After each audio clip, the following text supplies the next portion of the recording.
Let's talk about transformers.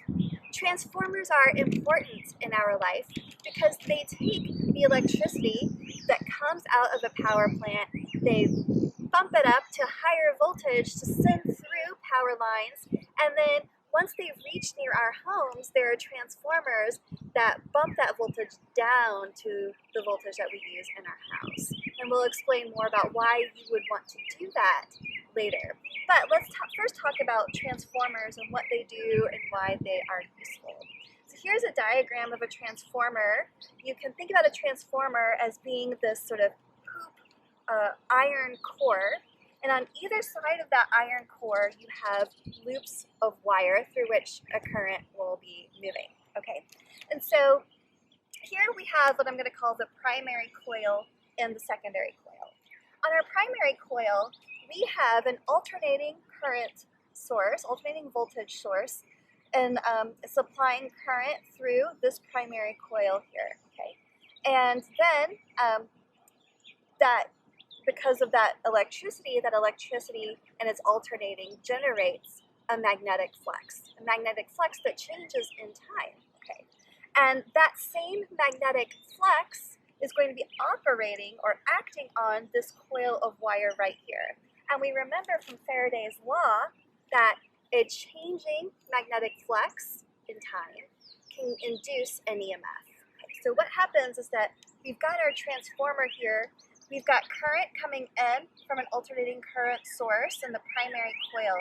That's generating a change in magnetic flux. That same change in magnetic flux is being felt by this coil here, and that induces an EMF on this side. The EMF that's induced is based on Faraday's law. That EMF is equal to minus the number of coils times the change in magnetic flux. Okay. So we can assume that both of these coils are experiencing the same magnetic flux. And if so, then that means that their ratio of the voltage per number of turns for each one of these coils must be equal to each other if that magnetic flux is changing in the same way over time, okay, for both of these coils. So we could say then that the ratio of the primary voltage to the number of turns on the primary coil is equal to the ratio of the voltage in the secondary coil divided by its number of turns. Okay, we can rearrange that equation a couple of different ways, and one of those ways is this one right here. So we could rearrange it to say, and this is what your textbook has, that the voltage of the secondary coil divided by the voltage of the primary equals the number of turns in our secondary divided by the number of turns in our primary. So the EMF that you can induce in your secondary coil is directly related to the ratio of the number of turns in our two coils right here. It's just a ratio of the number of turns. That's pretty cool. So we also know, or will use the fact that the power that's coming in through our input voltage here has to equal the power that's coming out of our secondary coil right here. Okay, there's no such thing as a 100% efficient transformer, but we're going to assume that we have an ideal transformer here.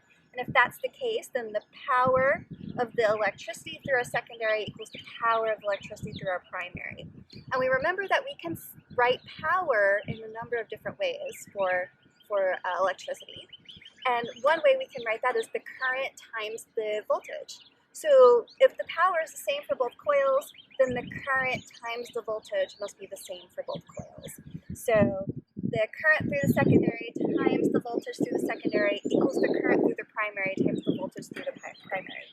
So we can rearrange that bottom equation I have there and solve it for Vs over Vp. And if I do that, then we also find that Vs over Vp equals the current through the primary divided by the current through the secondary. So you have this relationship right here to tell you, if you know the ratio of the voltage, you can between the two coils, then you can know something about the ratio of the number of turns and the ratio of the currents between them as well. The voltage that we're able to get in our coil is directly proportional to the number of turns in our coil. But the current through our coils is inversely proportional to the EMF. There are two different types of transformers. One's called a step-up transformer, the other one's called a step-down transformer. And here I have an example of a step-up transformer. In a step-up transformer, the secondary coil has a larger number of turns than the primary coil. So if I have a larger number of turns in my secondary coil, then I will be able to induce a larger EMF in my secondary coil compared to my primary coil. Now, a step-down transformer would be where the primary coil has a greater number of turns compared to the secondary, and in a step-down transformer, you're taking that voltage from a larger value down to a smaller value. Why do we need transformers? So this problem is going to tell us why. A generator at a utility company produces 100 amperes of current at 4 times 10 to the 3 volts. The voltage is stepped up to 7.5 times 10 to the 5 volts by a transformer before being sent on a high voltage transmission line across the city. So you can imagine it looks something like this. Our power plant generates power with some voltage. It enters a step-up transformer, which increases its voltage, decreasing the current as it moves through the power lines, steps it down, and then we step it down in order to get it back into our house. So we take that high voltage, low current into the step-down transformer right by your house, and then that transforms it into a lower voltage, higher current that goes to your home. And so we're going to use this idea here, and these input and output voltages here. Assume the resistance of our power line. They have some resistance, these wires. Assume that that resistance is 85 ohms. We're going to determine the percent of the original power lost in the transmission line as we're transmitting this high voltage, low current across our city. A generator at a power company produces 100 amps of current at 4,000 volts. And the voltage is then stepped up in a transformer to 7.5 times 10 to the 4 volts before being sent out along a high voltage transmission line across your city. And we're going to assume that the resistance of our power lines is 85 ohms. Okay. So the first question is, determine the percent of the power lost in our transmission line as the current is running through the power lines here. So we'll think about our transformer, and we know that the power coming into our transformer has to equal the power that's coming out of our transformer.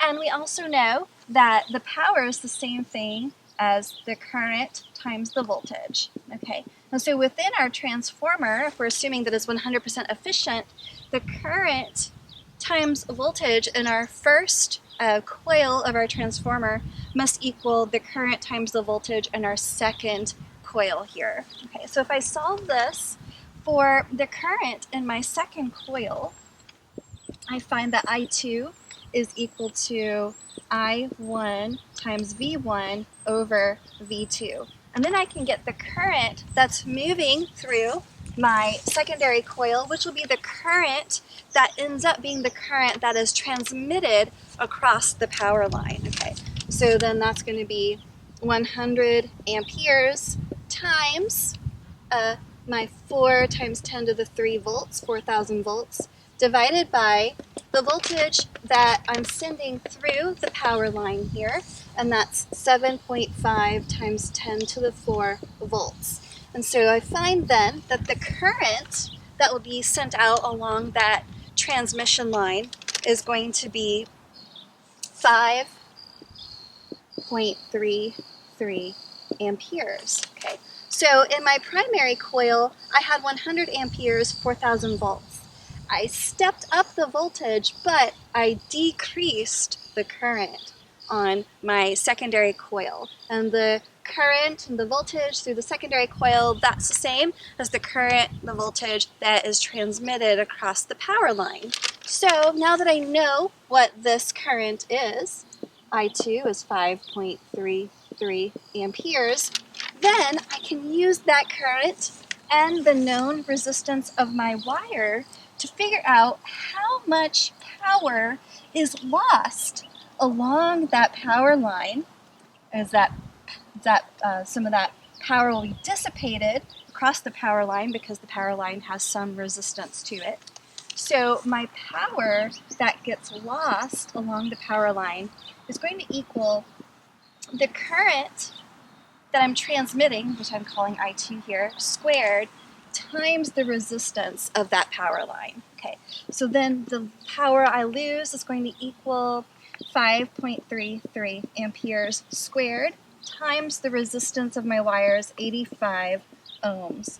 So then the lost power is 2.42 times 10 to the 3 watts. Okay, now I need to compare that to the power that was generated by the power plant, by the power company, before that was stepped up and then sent across on the power line. Okay, so the power from I will call it power from the generator plant is equal to, well, we know the current and we know the voltage at which the power plant generated that energy.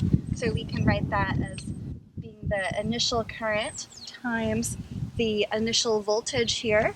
And so the power generated by our power plant is 100 amperes times 4,000 volts, okay?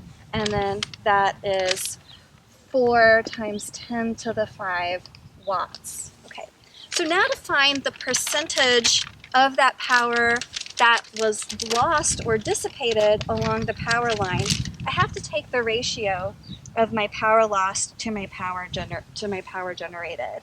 So if I do that, power lost over power generated, and then I multiply it by 100, so I get a percentage, I'll find that the percent of the power that I lose is 0.61%.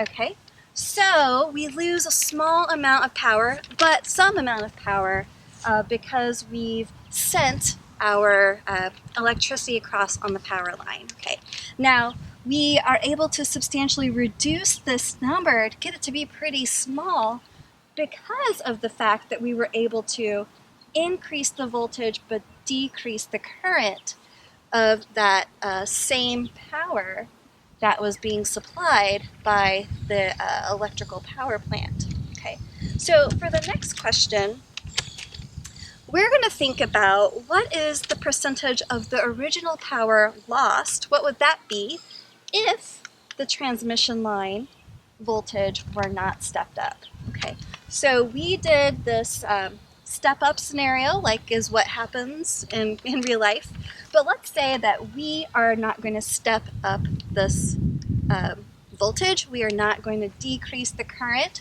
to send it out along the power line. How does that change the power that I lose in the process? Now let's determine what percentage of the original power would be lost in the transmission line if our voltage were not stepped up, like this scenario right here. So the power, again, that we generate by our power plant is the current times the voltage that's outputting. So that's 100 amperes times 4,000 volts.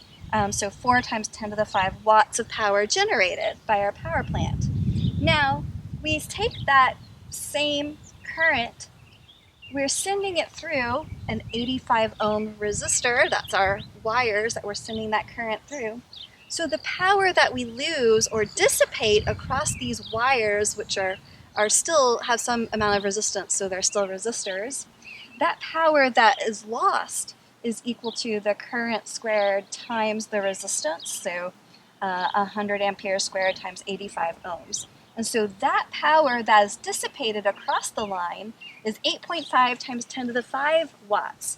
That power that you would lose is greater even than the power generated by your power plant. Okay, that's because we're taking this large current through that power line, which has some resistance. To minimize this power that you lose, you want to minimize that current as it's moving through the power line. To minimize the current, you use a step-up transformer, which will reduce your current but increase your voltage as it's moving across those lines. Before then, whenever it gets to your house, that electricity encounters a step-down transformer to take that high voltage, low current power and transform it into a higher current, lower voltage source for your use in your home.